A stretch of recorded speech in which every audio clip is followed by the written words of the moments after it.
Global Typhoon, Chairman TV. Weather update. Helping homeless people.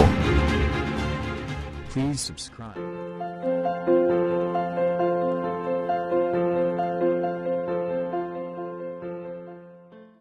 Magandang umaga po. No? Ito po yung latest update natin ngayong araw, October 31, 2025. Meron pong nabuong low pressure area dito nga po no, sa western section ng Palawan. At asahan po natin na magpapaulan po yan sa parte ng Palawan, pero mababa naman ang tsansa niyan na maging isang ganap na bagyo. Diba yung pag-iingat nga po sa ating mga kababayan dyan sa Palawan dahil posible nga po tayo makaranas ng mga pagulan at pagguho ng lupa.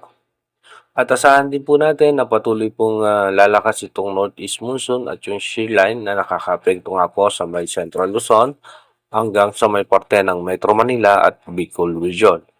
Habang yung ITCC naman o yung Intertropical Convergence Zone, nakakapekto pa rin po yan sa parte ng Visayas at ng Mindanao. Habang yung minomonitor naman po nating low pressure area na nasa labas pa rin po yan ng ating Philippine Area of Responsibility. Sa ngayon nga po, yung minomonitor natin na posibleng bagyo na ito ay nagbago na naman po no, yung kanyang possible scenario. Kaya gaya nga po ng paulit-ulit nating sinasabi, dahil since malayo pa nga itong posibilidad na bagyo, marami pa rin pong tsansa na magbago pa po yan. Kaya manatili tayong tumutok dito nga po sa ating advanced weather forecast. Dumako na nga po tayo sa ating advanced weather forecast.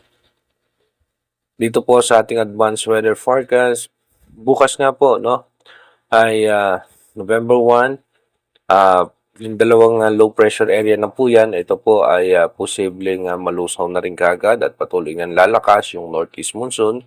Habang yung isang low pressure area naman po na ating minomonitor, ay dahan-dahan po yan na posibleng mag-intensify.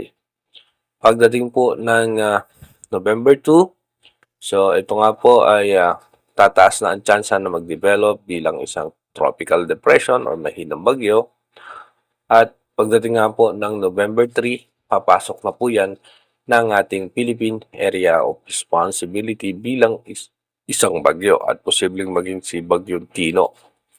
Pagdating naman po ng November 4, kung mapapansin natin, mas lalakas pa nga yung ating northeast monsoon.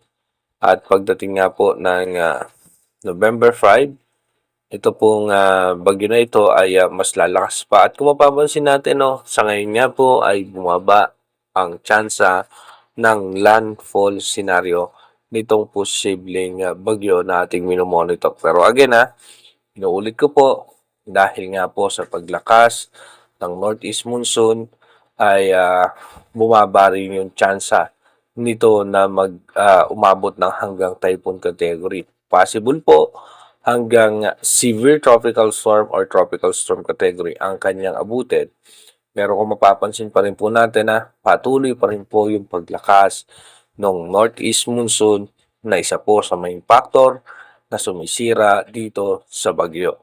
Sa ngayon nga po, as of now, ay bumaba ang tsansa ng landfall scenario, pero hindi pa rin natin inaalis yung posibilidad na magkaroon ng landfall scenario dahil nga po sa pagtulak pa nitong northeast monsoon dito sa bagyo na ito. At asahan natin magiging masungit ang panahon ng Bicol Region at ng parte ng Palawan at Visayas. At paulit-ulit po natin na sinasabi na since malayo pa po ito, malaki pa rin po ang tsansa na magbago po lahat ng ating nakikita. Hanggang sa ngayon po, tayo po ay mag-ingat at magantabay sa anumang inilalabas ng ating advanced weather forecast para makapag-prepare po tayo sa anumang posibleng senaryo nitong minomonitor natin posibleng bagyo na makakapekto sa ating bansa. Mag-iingat po tayo palagi. God bless po sa ating lahat.